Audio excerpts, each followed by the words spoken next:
Welcome to a special episode of the G5 Hive. And boy, do we have something exciting for you all today. We have a very special guest joining us.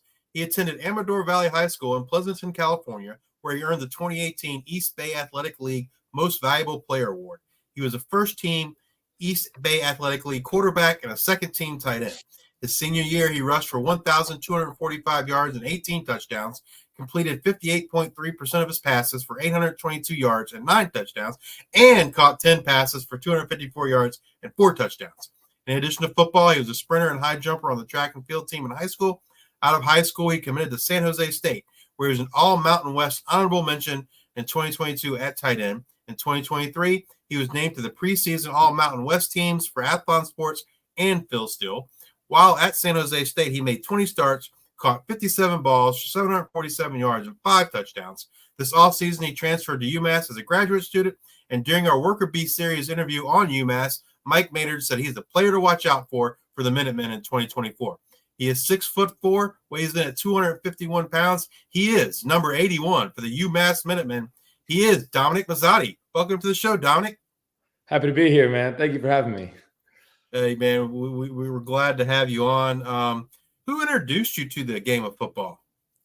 Actually, it wasn't a person, but I played Madden 07 on the original Xbox. And that was the first video game I ever owned. That was like my own game. And I didn't know anything about football or like anything like that, but I had so much fun playing that game and beating up on the Bears and Packers as a Lion. So I just kind of stuck in my head. Other than football and track and field, did you play any other sports growing up? Yeah, I played basketball. I wasn't very good though. I was like a small town because I'm 6'4", so like they just kind of stick you at center if you're 6'4" in a small town. So I knew I wasn't going to go anywhere with that just because I wasn't big enough. So I just stuck with track and football after my freshman year. You know, in high school, I guess like did you play running back or were you a dual threat quarterback? And that's how you have the rushing yards? Yeah, no, I just had a lot of rushing yards because I was scared to sit in the pocket. Gotcha. And then I guess you played some tight end too, right? Yes, I did. Yeah, that's where I got most of my attention in the recruiting world. But I only played tight end for about 17 snaps my senior year. Okay. It was a lot of fun though. I enjoyed the different positions and learning how to play football all around. It was cool. And I gotta imagine like playing quarterback, it probably helped your development as a receiver and a route runner, just kind of knowing like what the quarterback's experiencing back there. For sure. And I think it helped the most with recognizing defenses. But second to that is the timing that a quarterback feels, right? Like if I know that a blitz is coming, I know that I might have to shorten the depth of my route in order to get open in a way that's quicker so the quarterback can just get rid of the ball. And I think that's like something that's carried with me even since I've been in college for as long as I have been. Yeah, absolutely. I mean, a lot of times you see a lot of quarterbacks transition to, wide receivers, right? And when it works really well. Like Julian Edelman is like probably one of the best examples I can think of off the top of my head, Definitely. But I think that experience goes a long way to helping you, like you said, run routes and understanding what's going to happen, what they need you to do. For sure. Yeah. All right. So you've gone from high school football in California to San Jose State. Now you're at UMass. What has that journey been like for you? I feel like looking back at it now, it's all been kind of surreal because there were times when I was at San Jose where I was like thinking in my head, I'm never going to play, right? Like I redshirted and then I went back to quarterback for a spring and then COVID happened. And after like 2 years, I barely played and I was sitting there like, I don't know if I'm ever going to develop into as good of a player as I think I could be.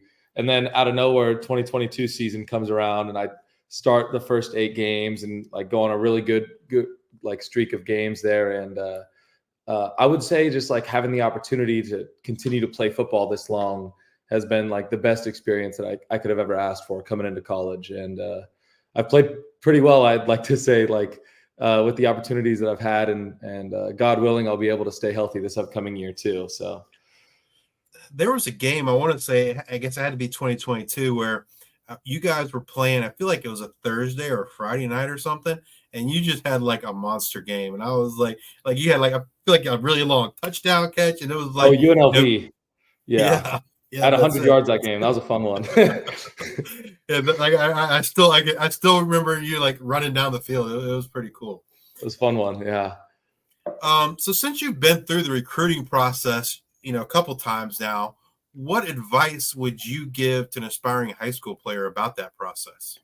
So obviously things have changed since I was in high school, right? Like got NIL and agents and the transfer portal. So there's two main things that I want to get out because I've dealt with recruiting twice now.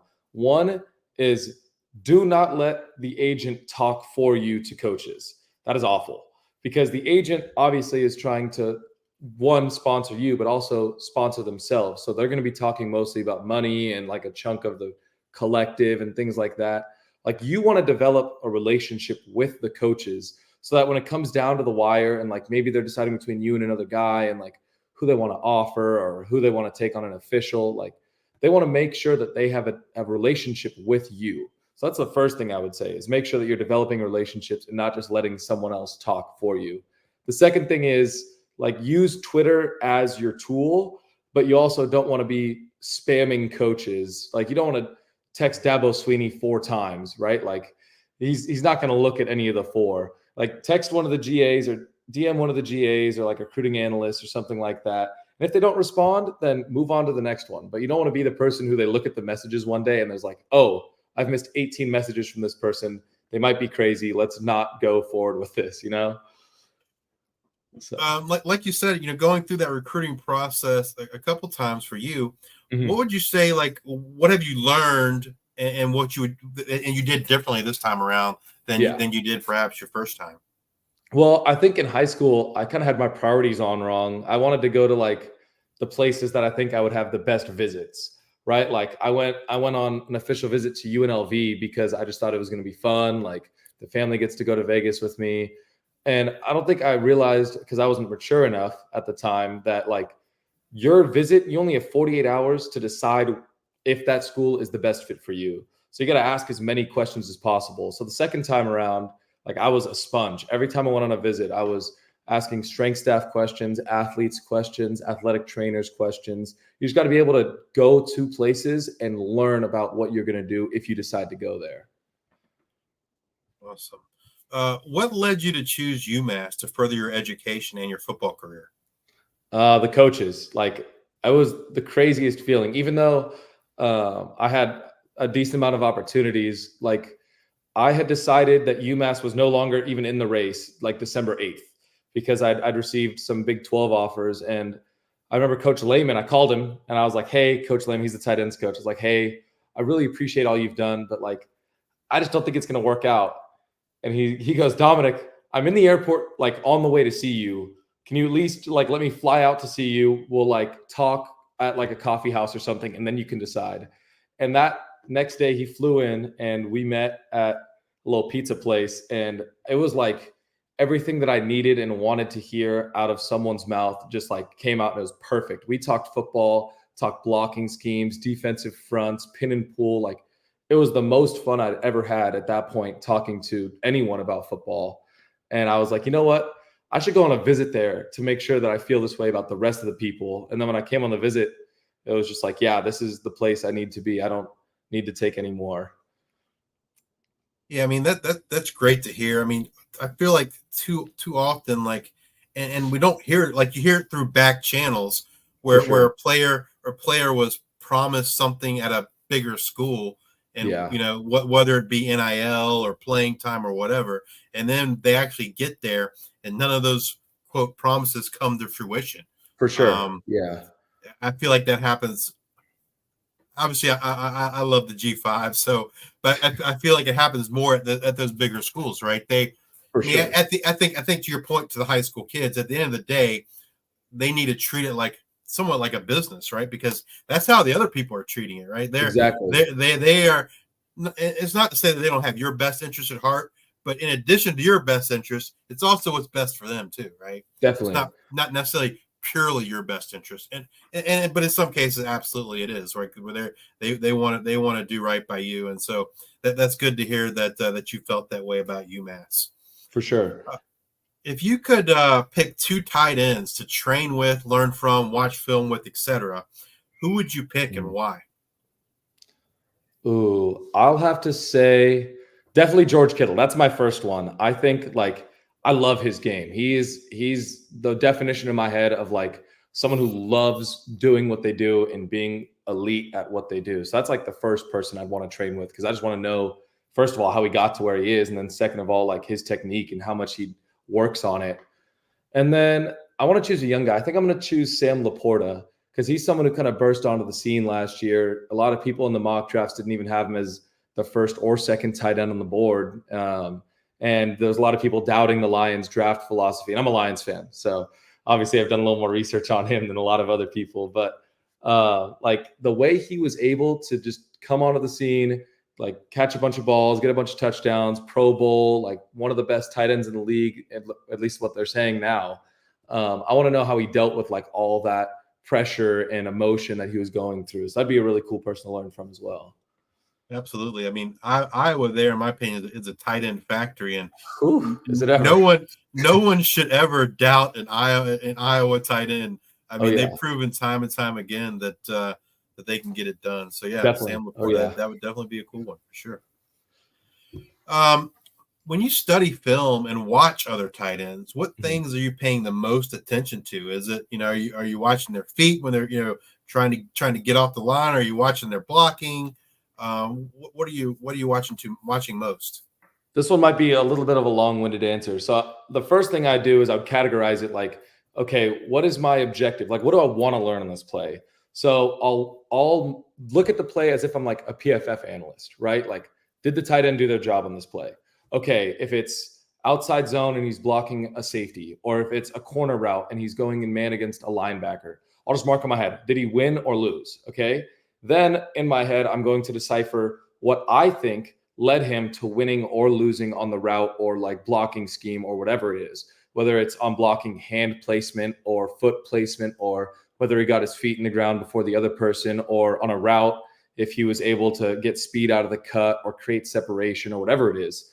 I have to differentiate like every coach teaches differently in America. So I have to decide whether or not that coach's teachings were displayed on tape. And then if that tape that was just shown is something that can be repeated. So if I watch a tight end who's won a couple reps in a row, I'll be like, okay, what is he doing technique wise that he's done on every single rep that he's won? And then I'll see, oh, okay, his footwork is this, or oh, okay, it's been outside zone. He's been able to get his arm in the other guy's armpit and reach in. Like that's the way I value and look at film, is based off of how well they do in certain scenarios. So when you're watching the defense, like whether Mhm. it be a linebacker or a defensive back, what Yeah. things are you looking for there? So the first thing I want to look at, this similar to what I just said on the offense, but I want to decipher or tell in my brain what the defense's job is on that play, right? Like it's easy for if you're just running a corner route against like man coverage and the linebacker's super inside leverage, it's an easy win. You don't have to like get collisioned or anything like that. So I can't knock the defense because that's what the coordinator is doing. But if it's like zone outside or inside zone, and I'm watching how he blocks a defensive end man on man, then the thing I would look for is one, is he what I call a hard charger, someone who's trying to constantly come up the field, or is he someone who's just trying to stay in his gap? Because both have their strengths and weaknesses in terms of like technique. So the first thing I'm trying to do is decipher what he's doing as a player in his defensive scheme. And then the second thing I look for is how fast he's able to get his hands on me as a blocker or me as a route runner, whether I'm going against a safety or a linebacker or a defensive lineman. And those are all the things I look for when I look at defense, is what their job is, like what my job is, and if there's any conflicting coaching between like what he's trying to do and what I'm trying to do in terms of winning the rep. Sometimes are you able to like see tells based on the defender, whether it be a defensive back or a linebacker? Like, is that something you like pay attention to? Like, hey, when he does this, he's rushing, or when he does this, he's dropping back in zone. Or there's only been about, coaches are really, I mean, they get paid to not have players have tells. There's probably been about 5 players in the last 16 games I've played where I've known exactly what they're doing before the play. And 3 of them are defensive backs. One was a linebacker, one was a D lineman. And there was, when we played New Mexico specifically, their defensive line would always lean back when they were like twisting or pirating or like just anything where the defensive end was not rushing me. So I would know before the play whether or not he was going to try to get in the C gap or not. I was like, okay, like he's definitely not coming in here. He's going to stunt to the A gap or something. Like, so in my brain, it's something that I've been able to pick up and also learn from coaches that I've been around.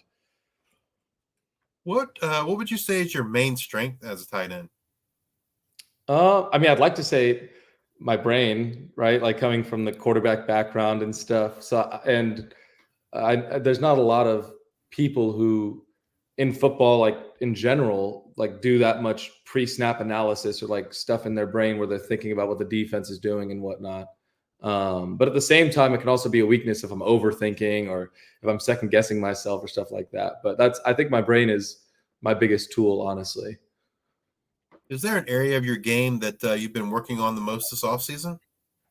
An area of my game, I guess conditioning is what I would say. There was a couple times back at San Jose State where I was playing into like the 50s and 60s in terms of snaps in a game, or like late 50s is when I'd start to get fatigued. And I realized that I wasn't performing the best if I had to play a full 4 quarters. And at the end of the game, we were running the clock out.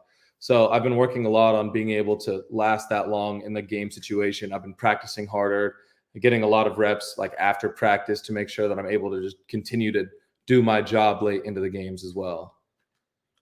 So coming from California now to being in the Northeast, I guess, like, are you prepared for the difference in weather? Well, I will say it barely snowed in the winter, which I was disappointed in. I love snow, and I go to Tahoe in California like every year when I was growing up. But now, like when I came out here, I was prepared for the cold. I wasn't prepared for how humid it is. Oh my Lord. It was probably like June 15th. And I came into football one day and it was 88 degrees and 80% humidity. And I was like, damn, it feels like Florida out here. Like that was the hardest thing. I'm fine with the cold, but the humidity was something that nobody told me in recruiting was going to happen up here. Yeah. I feel like, the East, that's the whole East Coast, man. The humidity, like, I don't feel like the heat's too bad, the actual temperature. For sure. But the humidity just makes it so unbearable, man. Like, oh yeah. Yeah, man. I know like it gets crazy hot out west, but you don't have the humidity. No, it's they always say like there's like it's a dry heat. And like it sucked in California when it was like 100 degrees, but it might suck a little more when it's also humid outside and it's 85 degrees. Like I haven't decided which one's worse, but they're both not fun. Absolutely. What are your goals for 2024 moving forward? It can be both team and personal goals. I want to make a bowl game. I want to make a bowl game so bad. I've been playing as UMass and NCAA 14 since I guess since the game came out, just because they were the second lowest overall in the game. And like if you look at like the recent history in NCAA 14, which is obviously an outdated game now because they got the new one, right? Like it never showed a bowl game because they had never been to one in the FBS. And I want to be a part of the team and a leader on a team that is able to finally do that, to bring a bowl game to the Commonwealth and like help the fans come back and be like, wow, they have a winning program at UMass Amherst again. Because they used to compete for national championships, like in the late 90s and mid 2000s. Like they were really good in the FCS level, and that's something I really want to bring back to here. And then personal, I guess play well enough to have an NFL team call me either during or after the draft would be my goal. Like even if it's undrafted free agent, I just want to have the experience to compete at that level and possibly make a roster. And if not, then I'm just going to go coach. Well, hopefully that does happen, and we see you on the NFL playing on the Sundays here next year. But is like if that doesn't come to fruition, is there something like that you have in mind that you want to do? Or yeah, I'm going to go coach. I'm going to hopefully be a tight ends coach. I mean, I'll probably have to GA first, which is graduate assistant, but that's something that I feel like I have a lot of experience in coaching younger guys already as it is. Like every year I was at San Jose. The summers the coaches have off, and so when we do like player run practices, I was always coaching the younger guys and like telling them, hey, like got to fix this, got to fix that. And that kind of carried over to here, and I realized that it's something that I really enjoy doing, and I hope that I'm good enough as a recruiter. I don't know, I haven't done it yet, but hopefully I'll be good enough as a recruiter to recruit at a high level as well, and I'll be able to bring both of those things to coaching in the future. Awesome. Although you were new to the team this spring, are there any other players you think that we should know about for UMass before the 2024 season? As I mentioned earlier, we did an interview with Mike Maynard, who is the student. He's the sports guy at the student newspaper there at UMass, and for sure, he spoke very highly of you. Told us that you were one of the players to watch out for here in 2024. But we wanted to give you an opportunity to shout out some of your teammates. Well, I think if you watch a lot of UMass football, you know about our offensive line. They're really good. We have four really good transfers, and I don't know which five are going to start. I just know that the five that start are going to be really good. Luke Payton is a Columbia transfer. He's a former tight end actually, and he is a behemoth of a man. He's probably 6'7", and he's like 320. He's huge, and he's awesome at tackle. He's been so fun to watch. And then on the defensive side, I got three names that all transferred as well. I got to say Jalen Hudson, Wake Forest transfer. He is someone that's always on his P's and Q's. He knows exactly what everyone's doing on the field, and he's strong as an ox. I mean, I've seen him in the weight room, and he's built like the live action Hercules, right? Like if they made a movie that was live action Hercules, I'd say, hey, Jalen Hudson, go try out for that. And then on the interior D-line, Tim Grant Randall's been awesome. He's from Eastern Michigan. He's the life of the locker room. He's a cool guy. He's really good at football. And then Lake Ellis, who actually is like our third highest rated player in NCAA on our team. So maybe he's not as much of a surprise, but he's been really fun to watch. He's really good at coverage, and thankfully I haven't had to go against him very much, or else I'd be in danger. Yeah, Lake. I think Lake Ellis was the defensive breakout player that Mike gave us. And I remember Mike talking about the offensive line. My memory that says it was like the center, whoever the center is. Josh I don't remember the guys.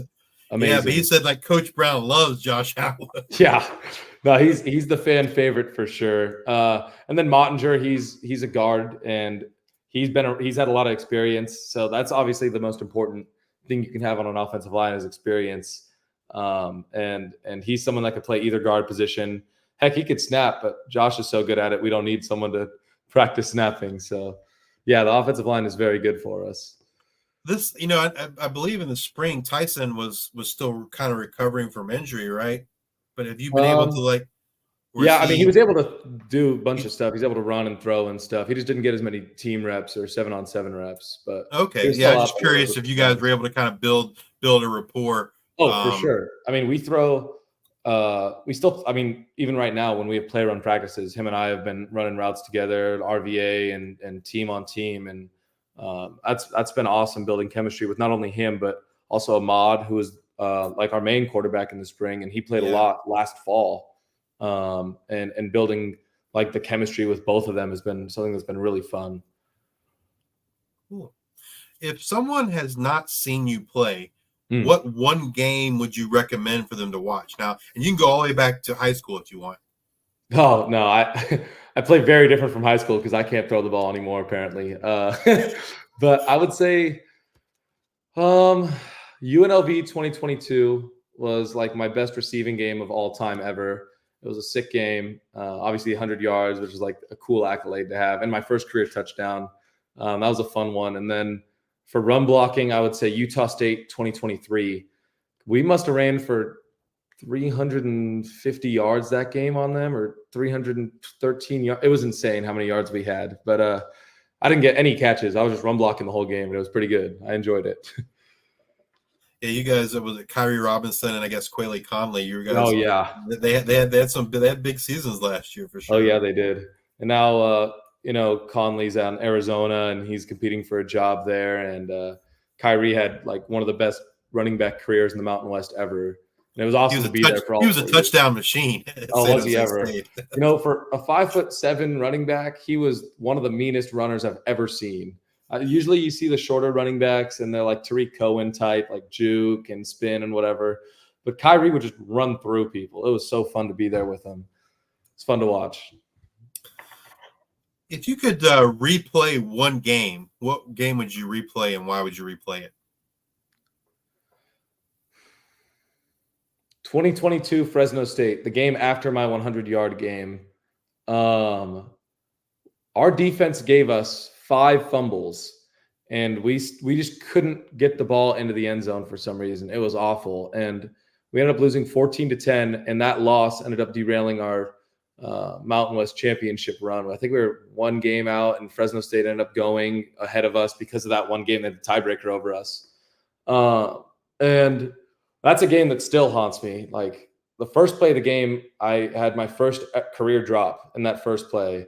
And I didn't get another target until late in the third quarter, just because, when someone has a drop, you don't trust them as much and stuff like that. So that was a tough one. And I definitely still blame myself a lot for that loss, because it was only a 4-point game, and all it takes is one play to change that around, Yeah. What opposing defensive player would you say was the toughest for you to go against, and why were they so tough? And it could be someone in practice as well. Yeah. Okay, I'll say, Brian Parham. He's at Washington now, but he was San Jose State's middle linebacker. Yep. He's slippery. He's someone that's hard to block. It's like he knows where the play is going to go, and he plays like it too. I mean, he had 100 tackles last year. He just flows so well. He's someone that's so natural moving and tracking the ball. And then someone I played in the game, I played Chad Muma from Wyoming. Who ended up getting drafted in, I believe, the 4th round. Jacksonville Jaguars. Jaguars, thank you. Yes. And he was probably the scariest to game plan against, just because they were like, okay, listen, Dominic, like he's not someone you're going to play against every play, but he is 6'2". He runs really fast and he weighs just as much as you. So it's going to be hard to get open. It's going to be hard to block him. Like it was something that, like, even approaching game, I was like, damn, I have to try to block Chad Muma today. I mean, it ended up not being that bad, but that was someone who was like really good, who I got the opportunity to block and go against, which was fun. Well, I'm sure this year when other teams are game planning against you, there's going to be a linebacker saying, man, I have to cover Dominic today. That's the goal, right? The goal is to have the other teams respect you. So is there a particular routine that you have on game days, or a song or artist that you like to listen to before games? So not on game days, but the night before. I'm a huge Pokemon fan. I'm a nerd for Pokemon. And it's called shiny hunting. In Pokemon, there is 1 in 8,192 chance, which is super, super, super small, that the Pokemon you find is a different color. And I have a tradition of trying to find one of these Pokemon, a shiny Pokemon, before every game. And in 2020, we went undefeated, and they blamed it, or not all of them, but the tight ends blamed it on me finding a shiny before every single game. And then the 1 week I didn't find one was the Arizona Bowl, and we got blown out. So they blamed that on me too. So I've continued that tradition and trying to find shiny Pokemon before every game. That's pretty cool. Yeah.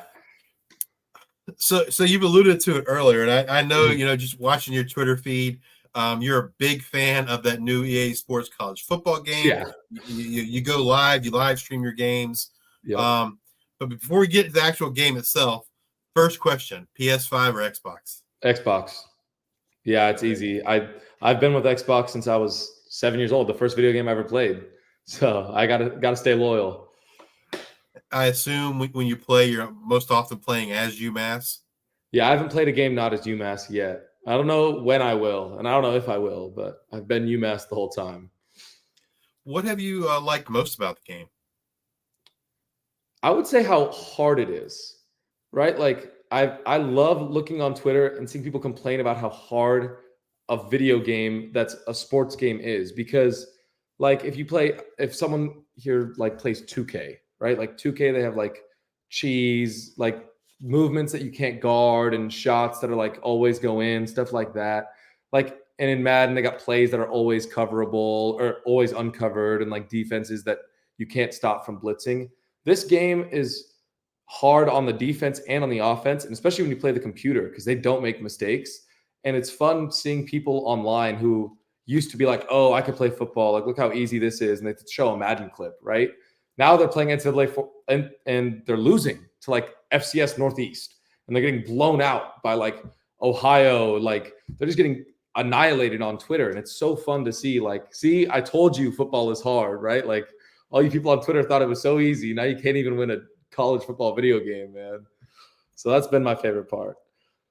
If you could change one thing about the game, what would that be? Ooh. What would I change? You know what? I would take Ultimate Team out, because even though it's pretty cool to have like myself in Ultimate Team as a mode, and I know people love that mode, I feel like that's more of a Madden thing. Like it's going to be hard for them to come out with like new content the entire year, because you're going to be seeing the same players over and over again. That's just the way college football is. Like imagine if Lamar Jackson in 2017 had Ultimate Team. Every week they would have been like Lamar Jackson Player of the Week card, you know, and everyone would have been sick of that because he had 7 touchdowns a game every game that year. So like it's something that I wish didn't happen, but obviously I understand they have to make money since they gave athletes money to play the game. So I get why they did it, but I wish it wasn't in the game. Do you think they did you justice with your rating in the game? Oh yeah, I was expecting like a 74, right? Like I first got on the game when I was on stream, and that day we'd done like a little Instagram video for the UMass football team, and everyone was guessing like, oh, highest on offense will be like Simpson or Mottinger or Atwood, stuff like that. And I think there was only one guy who guessed me, and it was Jarrell, who's a linebacker who's really good in the game and in real life. And after he said that, I was like, yeah, dude, I don't think I'm going to be the highest overall like on the team, just because like I haven't really played here yet. And so when I got online and I saw that I was an 81, I was like, oh damn, I'm an 81 overall. Like that's pretty cool. So I'm grateful with how they rated me. I don't wish anything else other than what I have. I don't think I should be higher or lower. It was pretty cool. Like number 81, you're rated 81. That's exactly pretty cool. That's what my mom said. As soon as she saw that, I was like, yeah, it's pretty cool. What's your favorite offensive play call in the game? I'm a huge triple option fan.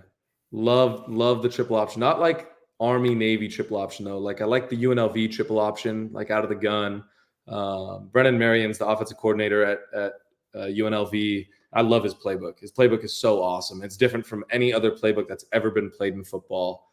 And that's something that I love. Like I love how it's different. So the triple option out of that playbook is just a lot of fun to use.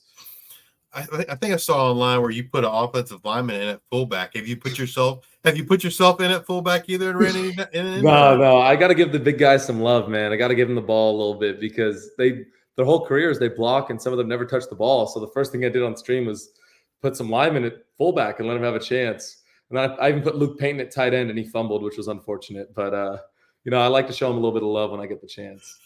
Yeah, I mean, you're right. Absolutely. Like the offensive lineman, like I feel like it's like one position, like you don't want to hear your name called, like because that means you did your job, right? If people aren't talking about you, then the chances are you did a really good job. Yeah. Do you plan to play as yourself in the Road to Glory mode? I don't know. I talked about it on my last stream about maybe playing a quarterback career, because that's what I was in high school.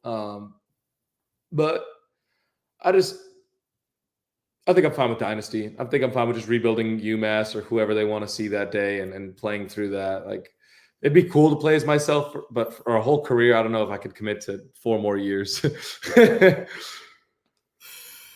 What hobbies do you have outside of obviously playing EA Sports College football and actual football? Um, I love movies. I'm like a avid movie watcher, and I collect the hard discs of like movies that I really enjoy. And then outside of that, also retro video games I enjoy playing, which is why I talked about Pokemon a little bit. I play all the old ones. And like Lego Star Wars from the Xbox 360 and PS3 days. Like I love that game too.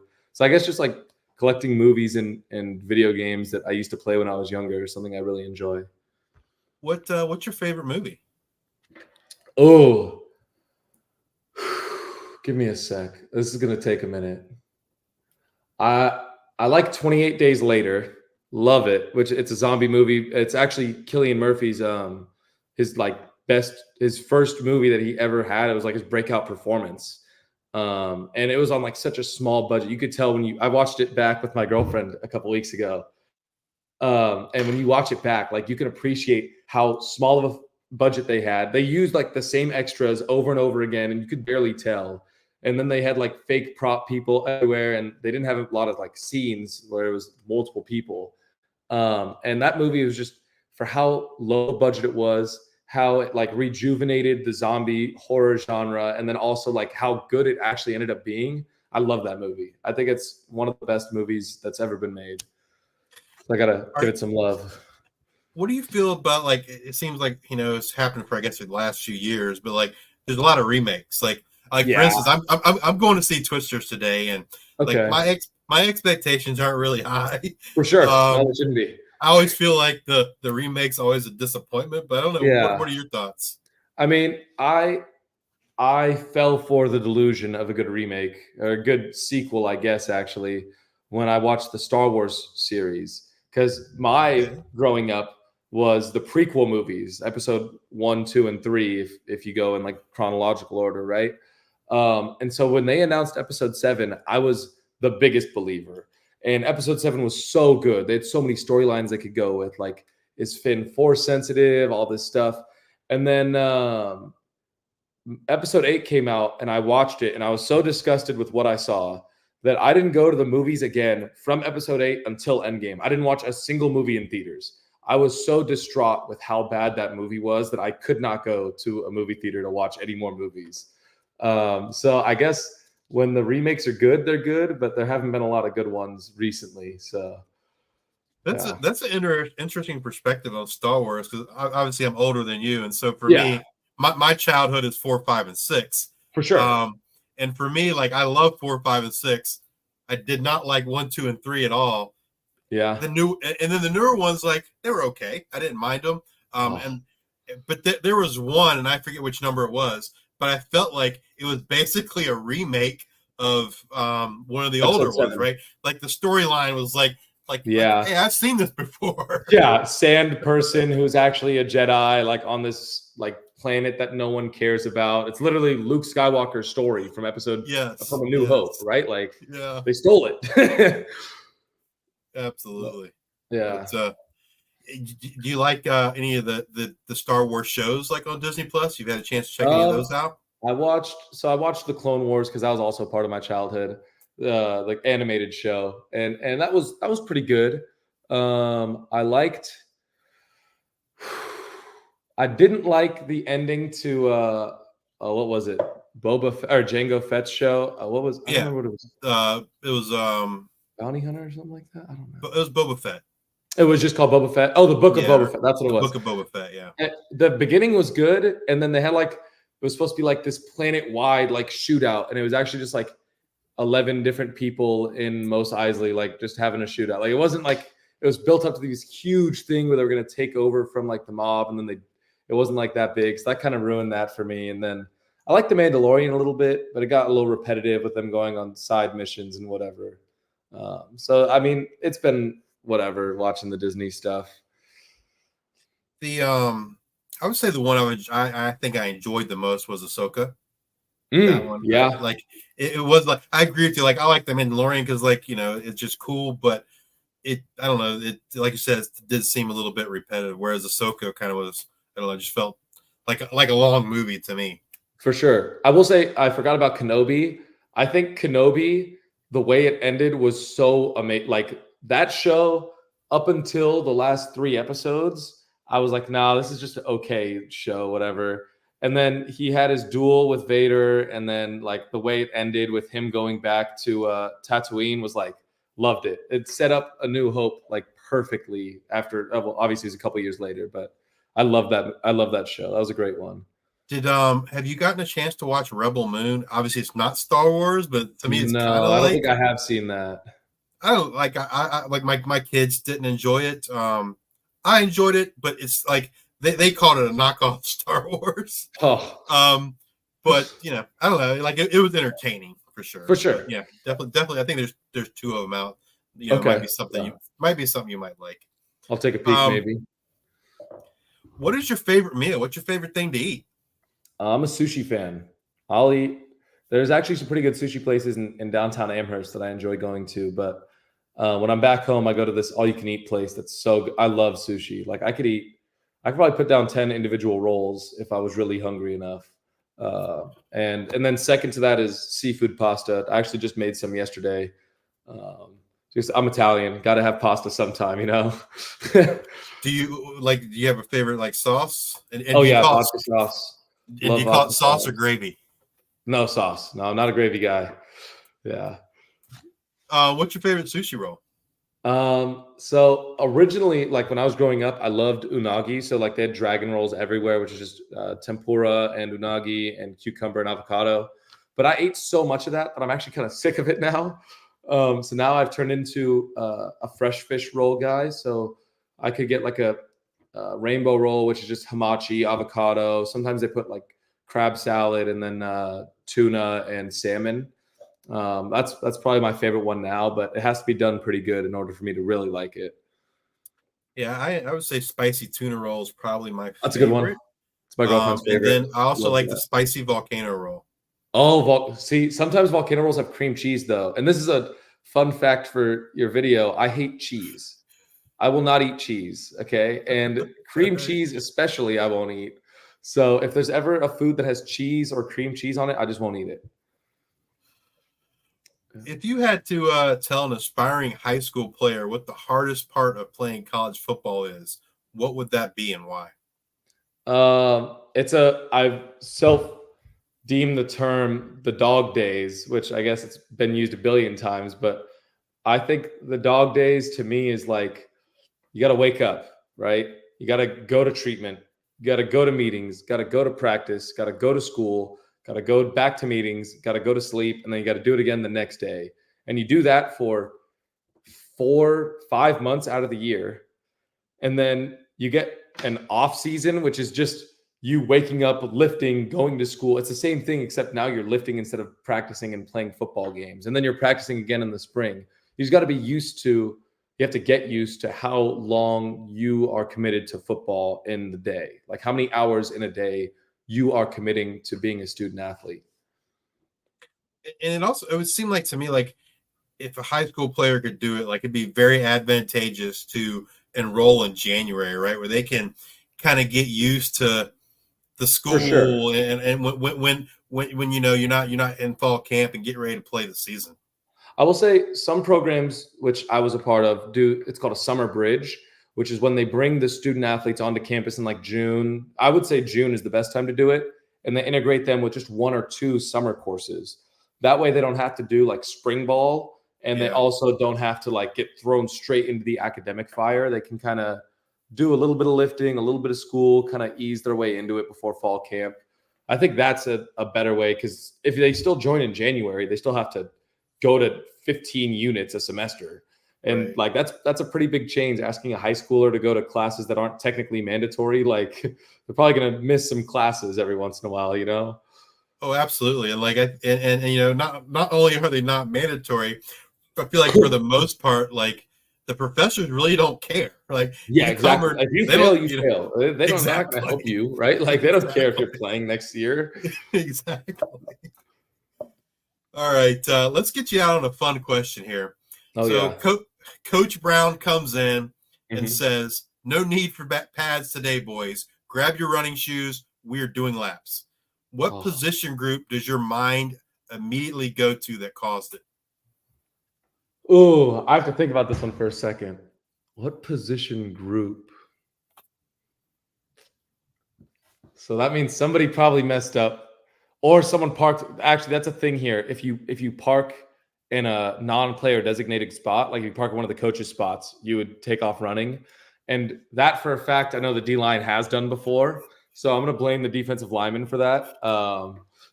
But just because the parking stuff, like I understand everything else. I doubt they would get in trouble with like anything else, but parking in the wrong spot would be something that someone on the D line might accidentally do. No, I appreciate that. It's Yeah. The answer we've gotten by far like the most is defensive backs. Really? Oh, Yeah, we got some really nice defensive backs. They're good people. I mean, everyone on the team is good people, but like our we even had a backs defensive back specifically- say defensive back. Yeah, that's fair. I've been at places and I've been part of teams where I would have said defensive backs, but not here. All right. Well, Dominic, we thank you for taking some time out of your day to spend with us. We greatly appreciate it. Oh man, I appreciate you having me. This has been a lot of fun. If you're watching on YouTube, please hit that like and subscribe button. And if you're listening in podcast form, please rate and review on Spotify or Apple Podcasts. Thank you all for your support.